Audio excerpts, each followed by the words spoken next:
ఇర్మియా గ్రంథము 29వ అధ్యాయము 11వ వచనంలో ఈ విధంగా రాయబడి ఉన్నది. నేను మిమ్మల్ని గూర్చి ఉద్దేశించిన సంగతులను నేను ఎరుగుదును. రాబో కాలమందు మీకు నిరీక్షణ కలుగునట్లుగా అవి సమాధానకరమైన ఉద్దేశంలే కానీ హానికరమైనవి కావు. ఇదే యెహోవా వాక్కు. ఇప్పుడు మన దైవజనులు రెవరెండ్ డీజీ స్వరూప్ బాబు గారు వాక్య వర్తమానాన్ని అందిస్తారు. వీక్షించండి, దైవాశీర్వాదాలు పొందండి. Praise the lord. ప్రభువైన అయిన యేసు క్రీస్తు శ్రేష్టమైన నామంలో పచ్చికబయలు వీక్షకులందరికీ కూడా శుభాలు తెలియజేస్తున్నాను. దేవుని యొక్క మహాకృపను బట్టి మరొకసారి దేవుని వాక్యాన్ని పంచుకోవడానికి దేవుడు అనుగ్రహించినటువంటి శ్రేష్టమైన దీవెనకరమైన సమయాన్ని బట్టి దేవునికి వందనాలు చెల్లిస్తున్నాను. ప్రభునందు ప్రియ దేవుని బిడ్డారా, బాగున్నారు కదా?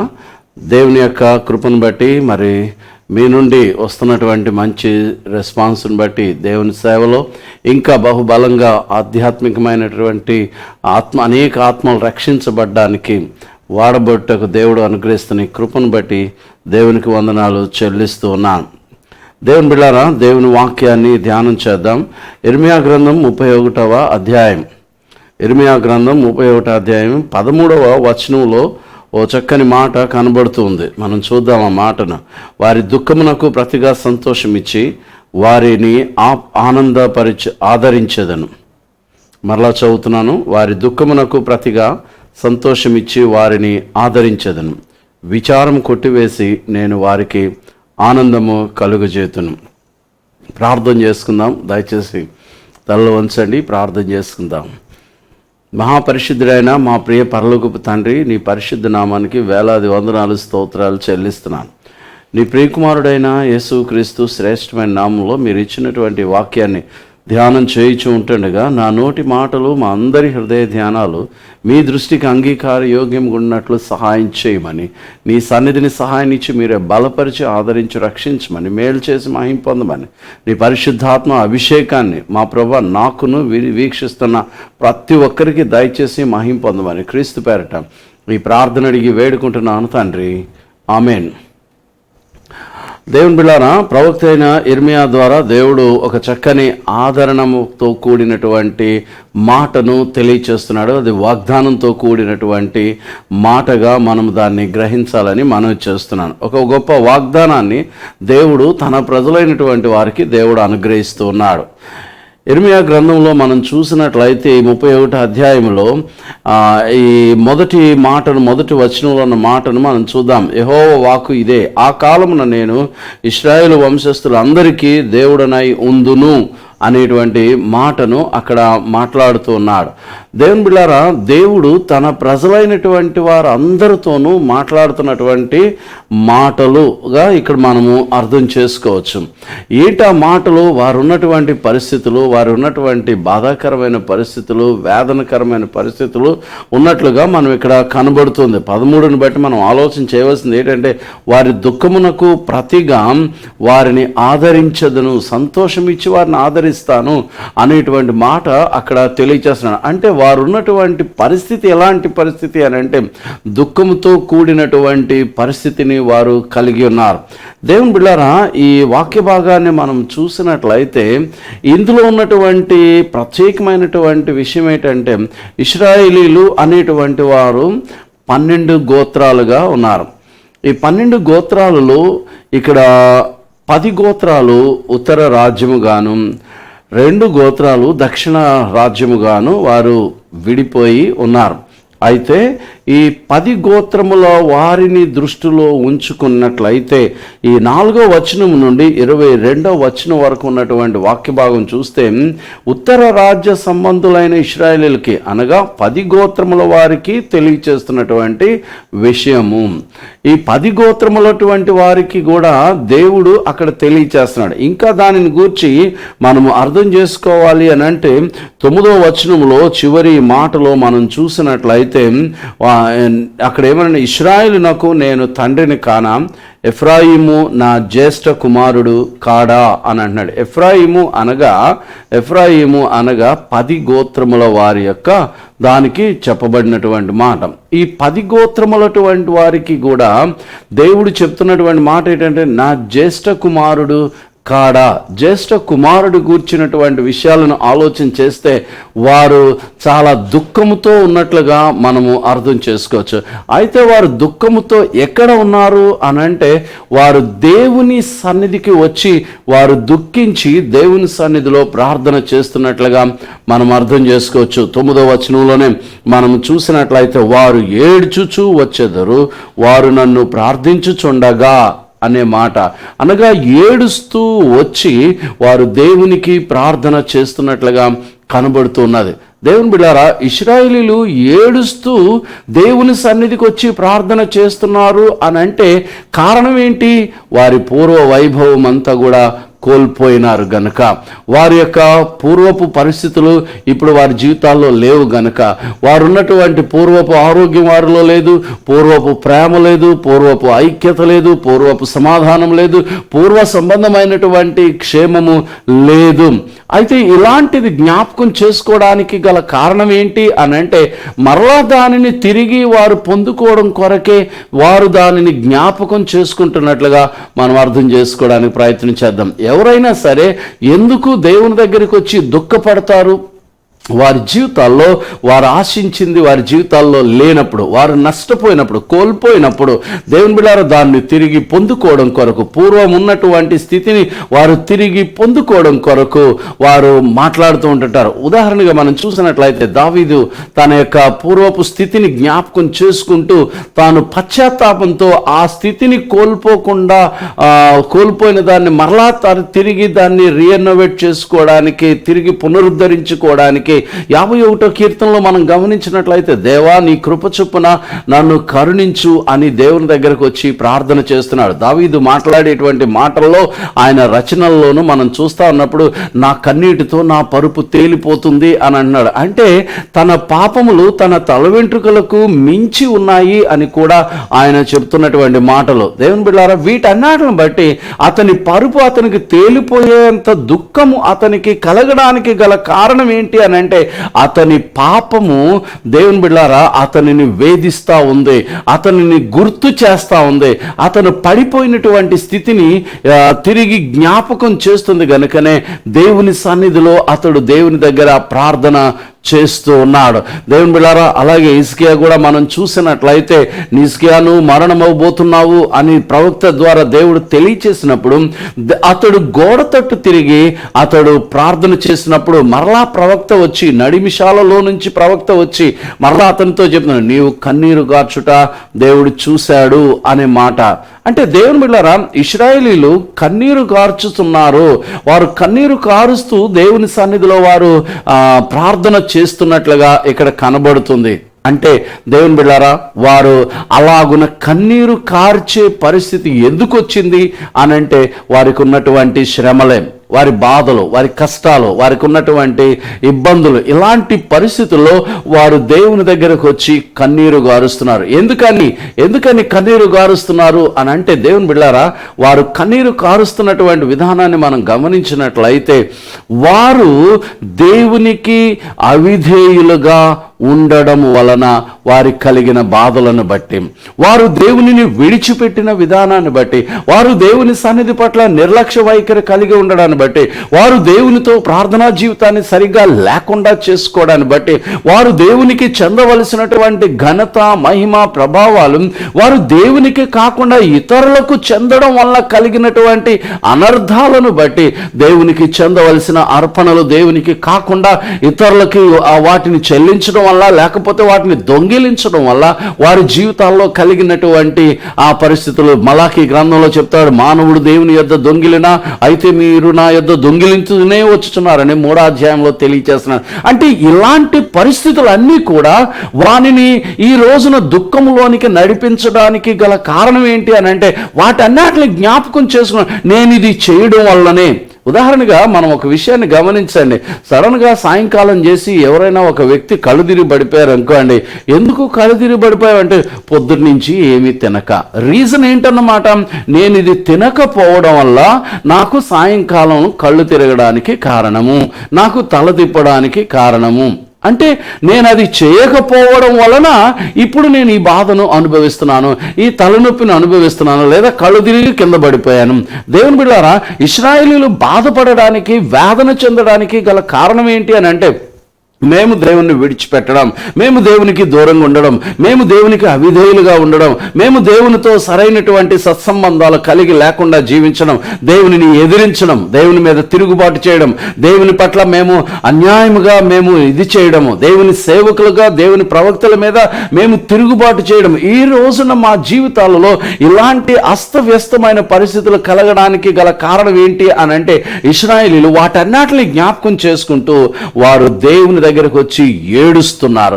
ఎలాగున ఏడుస్తున్నారు అని ఆలోచన చేస్తే, వారు దేవుని తట్టు ఎలాగున వారు తమ వైఖరిని కలిగి ఉన్నారు అని అంటే, దాసుడు తన యజమానుని చేతి తట్టు చూస్తున్నట్లుగా, దాసి తన యజమానురాలి చేతి తట్టు చూస్తున్నట్లుగా, దేవుని బిడ్డలారా వారు దేవుని తట్టు చూస్తున్నారు. ఆయన కృప కొరకు కనిపెడుతున్నారు, ఆయన యొక్క ప్రేమ కొరకు ఎదురు చూస్తున్నారు, ఆయన యొక్క కటాక్షము కొరకు వారు దేవుని సన్నిధిలో ప్రక్షాళనం చేస్తూ ఏడుస్తూ ఉన్నారు. నా ప్రియమైన దేవుని బిడ్డలారా, జాగ్రత్తగా ఆలోచన చేయండి. దేవుని సంగమా, దేవుని బిడ్డలారా, ఈ వాక్యాన్ని వీక్షిస్తున్నటువంటి మీ అందరి జీవితాల్లో కూడా ఇశ్రాయేలీయుల పట్ల వారి యొక్క విధానాలను గమనించినట్లయితే ఆ రీతిగా ఉన్నారు. దేవుని బిడ్డలారా, మరొక విషయాన్ని కూడా మనం ఆలోచన చేసినట్లయితే, హన్నా షిలోహులో ఉన్న మందిరానికి ఏటేటా వస్తూనే ఉంది. నామకహ రావచ్చు, అలవాటు ప్రకారంగా రావచ్చు, మామూలుగా రావచ్చు.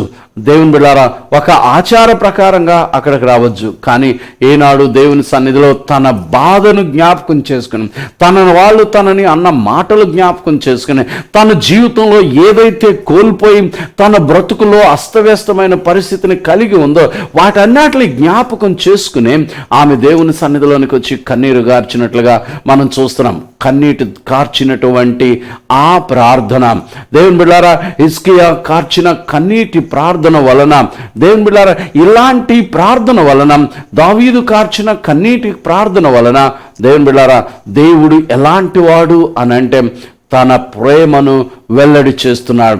తన మంచితనాన్ని, తన గొప్పతనాన్ని, తన యొక్క ఉన్నతమైనటువంటి స్థితిని తన ప్రజలైనటువంటి వారి ముందు ఉంచుతున్నాడు. ఏమని అంటున్నాడు ఆ 13వ వచనంలో, వారి దుఃఖమునకు ప్రతిగా సంతోషమిచ్చి, వారి దుఃఖమునకు ప్రతిగా సంతోషమిచ్చి వారిని ఆదరించెదను, విచారమును కొట్టివేసి వారికి ఆనందమును కలుగజేతును అని అంటున్నాడు. నా ప్రియమైన దేవుని బిడ్డారా, ఆలోచన చేయండి. ఆనాడు ఇశ్రాయేలీలే కాదు దేవుని మీద తిరుగుబాటు చేస్తా, ఈనాడు కూడా దేవుని బిడ్డారా, క్రైస్తవ బిడ్డలుగా జీవిస్తున్నటువంటి వారు ఉండవలసినటువంటి విధానాలను కలిగి ఉండకపోవడం వలననే ఈరోజు దేవుని బిడ్డలారా, దేవునికి బాధ కలిగించే వారిగా మీరున్నారు. దేవుని బిడ్డలుగా మనము దేవుని మీద తిరుగుబాటు చేస్తున్నాం. మనం ఎంతసేపు కూడా ఆయన మీద మనకు ఆయన ఇది ఇవ్వలేదు, అది లేదని మనం ఆలోచన చేస్తూ ఉంటుంటాం. మనము దేవునికి దూరం అయిపోతూ ఉంటుంటాం. దేవుని ఆరాధన పట్ల నిర్లక్ష్యం కలిగి ఉంటుంటాం. స్కూల్కి వెళ్ళడానికి టైంకి వెళ్తాం, ఆఫీసుకి టైంకి వెళ్తాము. దేవుని బిడ్డలారా, ప్రతి విషయంలోని కూడా చాలా విషయాల్లో టైం పాటిస్తాం. అయితే దేవుని బిడ్డలారా, ఆలోచన చేయండి. దేవుని సన్నిధికి వెళ్ళడం విషయంలో నిర్లక్ష్యంగా ఉంటారు. ప్రార్థన చేయడం విషయంలో నిర్లక్ష్య వైఖరి కలిగి ఉంటుంటారు. దేవుని ఆరాధన చేయడంలో నిర్లక్ష్య వైఖరి కలిగి ఉంటారు. ఎప్పుడైనా మీరు దేవుని బిడ్డలారా సీరియల్ చూడడంలో టైం పాటించడం మానేశారా? మీ సీరియల్స్ అన్నీ కూడా టైంకి అక్కడికి వెళ్ళి కూర్చుంటుంటారు. ఇది అయిపోతాదేమో అని ఆదరబేదర వస్తూ ఉంటుంటారు. దేవుని బిడ్డలారా, దేవుని యొక్క సన్నిధి కన్నా సీరియల్కి ఎక్కువ ప్రాధాన్యతలు ఇస్తూ ఉంటుంటాం. దాని పట్ల టైం సెన్స్ కలిగి ఉన్నటువంటి అనేకులు దేవుని విషయాల్లో ఆ టైం సెన్స్ ఉండదు. ఈరోజు ఆదివారం కదా, లెగుద్దాంలే, వెళదాములే, ఇంకా పాటలు పాడుతూ ఉంటుంటారులే, ఇంకా వాక్యం మొదలవదులే అని అనుకుంటూ దేవుని నిర్లక్ష్యపరుస్తుంటాం. ఈ నిర్లక్ష్య స్వభావమే దేవుడు నిన్ను పరీక్షకు, నిన్ను అనేకమైన శ్రమలకు గురి చేస్తూ ఉంటుంటాం. అక్కడ చెప్తున్నాడు, మలాకీ గ్రంథంలో చెప్తున్నాడు, మీరు మానవులు దేవుని యొద్ద దొంగిలించినా అయితే మీరు నా యొద్ద దొంగిలించునే ఉన్నారు అని అన్నారు. దీని వలన మీరు శాపగ్రస్తులు అవుతున్నారు అని అన్నారు. దీనివల్ల మీరు శాపగ్రస్తులు అవుతున్నారు. ఏమి శాపము? ఒక్కొక్కరికి ఒక్కొక్క విధమైనటువంటి శాపం. వ్యాపారస్తులకి వ్యాపారంలో శాపకరమైన పరిస్థితి, వ్యవసాయదారులకి వ్యవసాయాల విషయాల్లో శాపకరమైన పరిస్థితి, చదువుకున్నటువంటి విద్యార్థుల పట్ల వారి ఉద్యోగాల్లో శాపకరమైనటువంటి పరిస్థితిని మాకు కలిగి ఉంటున్నారు. దేవుని బిడ్డలారా, ఉద్యోగంలో బాస్ చేత అనేకమైనటువంటి మాటలు పడేటువంటి పరిస్థితులు. దేవుని బిడ్డలారా, ఒక్కటి కాదు, కుటుంబంలో ఉన్నటువంటి పరిస్థితులు చూస్తే భార్యాభర్తల మధ్య సమాధానం లేనటువంటి పరిస్థితి, బిడ్డలకి తల్లులకి మధ్య సమాధానం లేనటువంటి పరిస్థితి, దీవెనకరమైనటువంటి పరిస్థితులు లేకపోవడం, చదువుకున్నటువంటి బిడ్డలు ఖాళీగా ఉండిపోవడం, వయసు వచ్చినటువంటి బిడ్డలు వివాహాలు జరగక వారు అలాగే ఉండిపోవడం, ఇలాంటి సమస్యలు అనేకమైనవి ఎన్నో ఎన్నో ఎన్నో ఎదురవుతున్నాయి. వీటి వలన మనము శాపగ్రస్తులం అవుతున్నాం. దేవుని బిడ్డలారా, గమనించండి, ఆ శాపమంతటిని కూడా దేవుడు తీసివేయడానికి ఆయన చెప్తున్నటువంటి మాట ఏంటి అని అంటే, ఇశ్రాయేలీయులు వారు తిరిగి దేవుని సన్నిధిలో ప్రార్థన చేస్తున్నారు. ఈ రోజున సేవకుల్లో చాలా మందిలో సంతోషం లేదు, కుటుంబాల్లో సంతోషం లేదు, బిడ్డల జీవితాల్లో సంతోషం లేదు. ప్రతి ఒక్కరు కూడా వేదన అనుభవిస్తున్నారు. వేదనకు దుష్టుడు మనల్ని గురి చేస్తూ ఉన్నాడు. దేవుని బిడ్డలారా, కారణం ఏంటి? ఒకే ఒక కారణం. ఆ కారణము మనము దేవుని పట్ల కలిగి ఉన్న అవిధేయత, మనము దేవుని పట్ల ఉన్న నిర్లక్ష్య వైఖరి, దేవుని సన్నిధికి వెళ్ళకపోవడం, దేవుని సన్నిధిని తృణీకరించడం, దేవుని సేవకుడి మీద అసభ్యకరమైనటువంటి మాటలు మాట్లాడుతూ దేవుని సేవకులను నిర్లక్ష్యం చేయడం, దేవుని బిడ్డలారా హేళన చేయడం, ఇలాంటివి మారు మనసు లేకుండా జీవించడం. దేవుని బిడ్డలారా, ఆలోచన చేయండి. ఇక్కడ ఉన్నటువంటి ఈ మాటలు, దేవుడు చెప్తున్నటువంటి మాట ఏంటంటే, నేను వారి యొక్క దుఃఖాన్ని తీసివేస్తాను. అవును దేవుని బిడ్డలారా, దుఃఖాక్రాంతులందరినీ ఓదార్చుటకు, దేవుని బిడ్డలారా, సియోనులో దుఃఖించే వారికి ఉల్లాస వస్త్రం ధరింప చేయడానికి దేవుడు తన కుమారుడైన యేసుక్రీస్తుని ఈ లోకంలోనికి పంపించినాడు. అందుకనే దేవుని బిడ్డలారా, ఆయన కొండ మీద తన సందేశాన్ని ప్రారంభిస్తూ ఆయన చెప్తున్నటువంటి మాట ఏంటి అని అంటే, దుఃఖపడువారు ధన్యులు. ఇంతవరకు దేవుని బిడ్డలారా, వారు ఎవరైనా దుఃఖపడుతున్నారంటే మనుషులు అలాగున అనరు. దేవుని బిడ్డలారా, మనుషులు వారు దుఃఖపడుతున్నారు అని అంటే ఏదో బాధ, ఏదో శాపము వారిని వెంటాడుతుంది. అందుకనే వారి బ్రతుకు దుఃఖమయమైపోయింది. వారి కన్నీరు తడి ఆరకుండా అలాగున ఊరుతూనే ఉంది. దేవుని బిడ్డలారా, ఆలోచన చేయండి.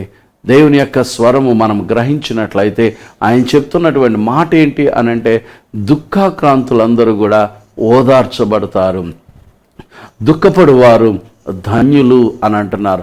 అనగా దేవుని వలన వారు ఆదరించబడేటువంటి పరిస్థితి దేవుడు వారి జీవితాల్లో ఉంచుతూ ఉన్నాడు. మరి నీ జీవితంలో కూడా ఈ దుఃఖాన్ని సంతోషంగా మార్చుకోవాలి అని అంటే, ఈకున్నటువంటి ఈ వేదన అంతటినీ తీసివేయబడి, విచారం అంతటినీ తీసివేయబడి, ఆనందమయమైనటువంటి జీవితంగా నీ జీవితం మార్పు చెందాలి అని అంటే గనక ఖచ్చితంగా దేవుని యొక్క వాక్యం చెప్తున్నది ఏంటి అని అంటే, వారు ఎక్కడ దుఃఖిస్తున్నారంట? వారు ఏడ్చుచూ వచ్చెదరు, వారు నన్ను ప్రార్థించుచుండగా అనే మాట. అనగా దేవుని సన్నిధికి వచ్చి వారు దుఃఖపడుతూ దేవుని సన్నిధిలో ప్రార్థన చేయడం, అలాగున చేయాలి. దేవుని బిడ్డలారా, హన్నాకు బిడ్డలు లేరని ఆమె దుఃఖంతో వచ్చి దేవుని సన్నిధిలో ప్రార్థన చేసినప్పుడు అక్కడ చెప్పబడిన మాట ఏంటంటే, చివరిలో నాటి నుంచి ఆమె దుఃఖముఖిగా ఉండుట మానివేసింది. దుఃఖము అనేటువంటిది తీసివేయబడింది.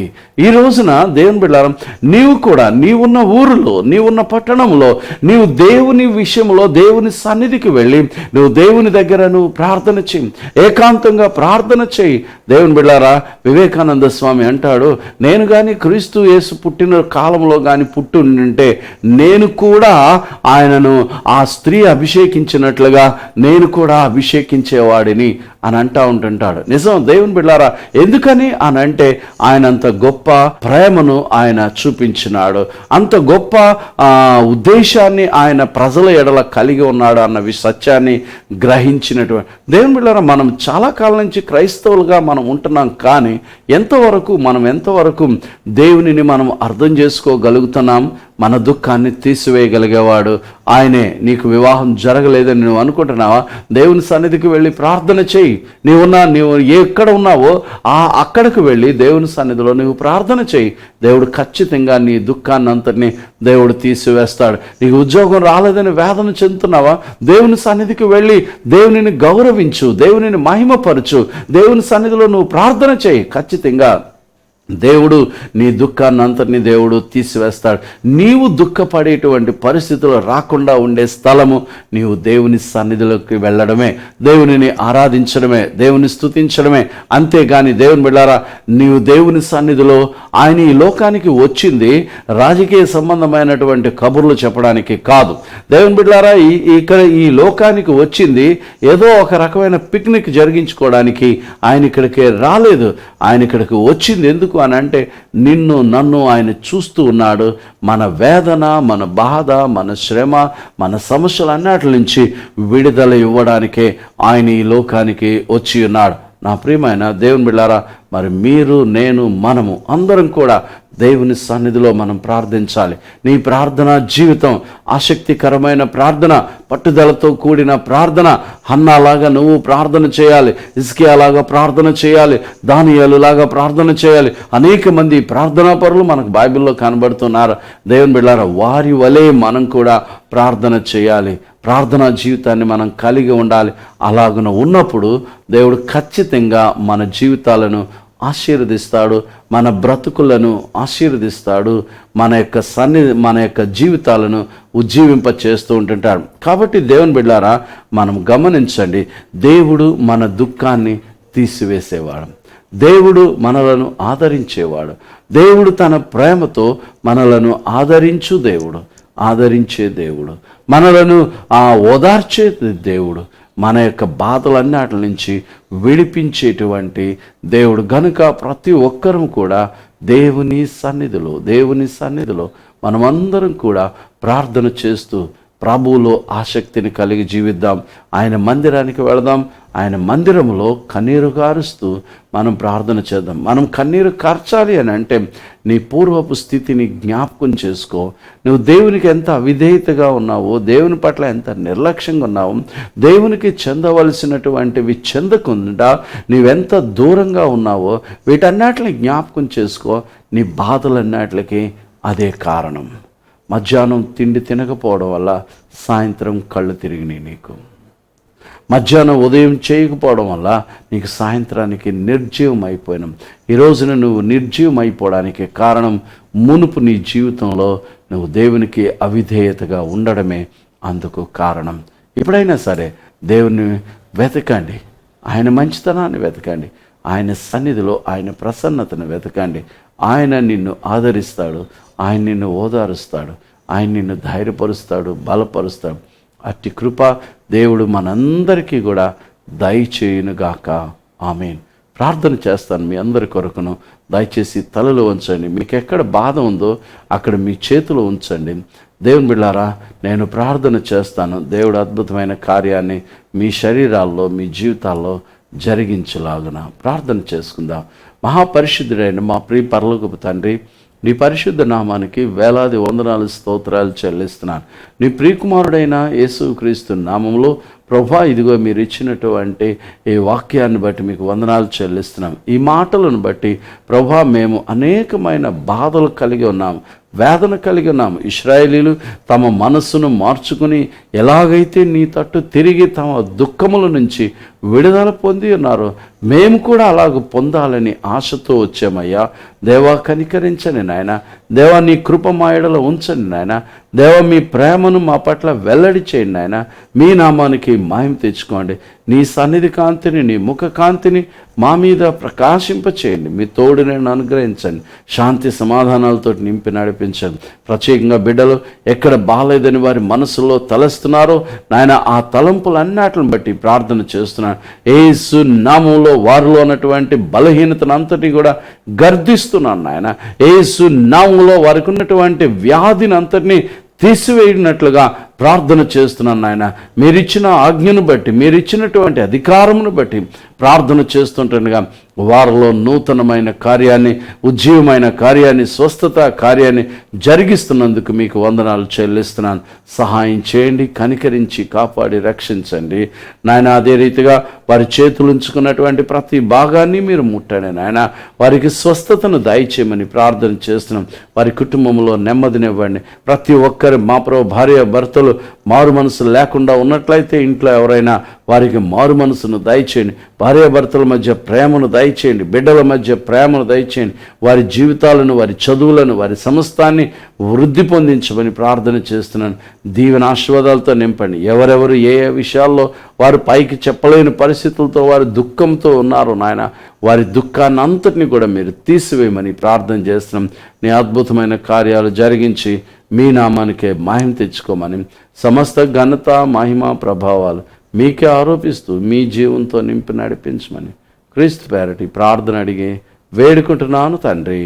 ఆమెన్. మన పరమ తండ్రి అయిన దేవుని ప్రేమ, ప్రభు రక్షకుడైన యేసుక్రీస్తు యొక్క కృప, పరిశుద్ధాత్మ యొక్క అన్యోన్య సహవాసం, సమాధానము, శాంతి సదా మనందరికీ తోడయండి, కాపాడునుగా.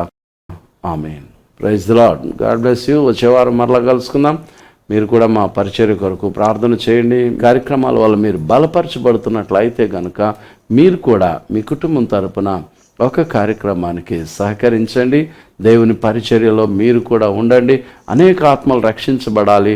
దేవుని రాజ్యము, దేవుని రాకడ దగ్గర అవుతున్న సమయంలో దేవుని బిడ్డలారా, మనమందరం కలిసి దేవుని కొరకు పనిచేద్దాం. మీ హృదయాలను దేవుడు ప్రేరేపిస్తే గనుక, ఈ పరిచర్యకు సహాయపడాలని దేవుడు మీ హృదయాలను తెరిస్తే గనుక, దేవుని బిడ్డలారా, అననీయ సప్పెరలాగా ఆలోచన చేయకండి, బిగబట్టకండి. దేవుని పరిచర్యకు మీరు కూడా సహకరించండి. అనేక ఆత్మలు రక్షించబడ్డానికి మీరు, మీ కుటుంబము కారకులు అవ్వండి. దేవుడు మిమ్మల్ని నిండారుగా ఆశీర్వదిస్తాడు. అలాగున మీరు సేవకు చేసి మీరు ఊరికనే కనిపెట్టండి. దేవుని యొక్క ఆశీర్వాదాలు మీ ఇంట్లో ఎలాగున దేవుడు అనుగ్రహిస్తాడో మీరే చూస్తారు. పరిచర్యలో పాలిభాగస్తులు అవ్వండి. దేవుడు మిమ్మల్ని అందరినీ బహుగా దీవించునుగాక. God bless you. Praise lord. మన ప్రభువును రక్షకుడైన యేసుక్రీస్తు అతి శ్రేష్టమైన నామంలో పచ్చికబయలు వీక్షకులందరికీ శుభములు తెలియజేస్తున్నాను. దేవుడు ఒక గొప్ప ఆజ్ఞను ఇచ్చాను. సర్వలోకానికి వెళ్ళి సర్వసృష్టికి సువార్తను ప్రకటించండి అని. నశించిన దానిని వెదకి రక్షించుటకు మనుష్య కుమారుడి లోకమునకు వచ్చినని లూకా సువార్తలో రాయబడిన విధంగా భారంతోనూ విశ్వాసంతోనూ కొనసాగింపబడుతున్న పచ్చికబయలు అనే ఈ కార్యక్రమం ద్వారా అనేక మంది దేవుని వాక్యాన్ని విని ప్రార్థన ద్వారా స్వస్థపరచబడి ఆత్మీయంగా, శారీరకంగా బలపరచబడుతున్నారు. మీరు కూడా దేవుని వాక్యాన్ని వీక్షించండి, విని బలపరచబడండి. మీ ప్రార్థన అవసరతలను మాకు పంపించవలసిన చిరునామా రెవరెండ్ DG స్వరూప్ బాబు, పచ్చికబయలు, Emmanuel baptist church, 2-3-55 behind RTC complex, Pithapuram. మా ఫోన్ నెంబర్ 9848591119 9848591119.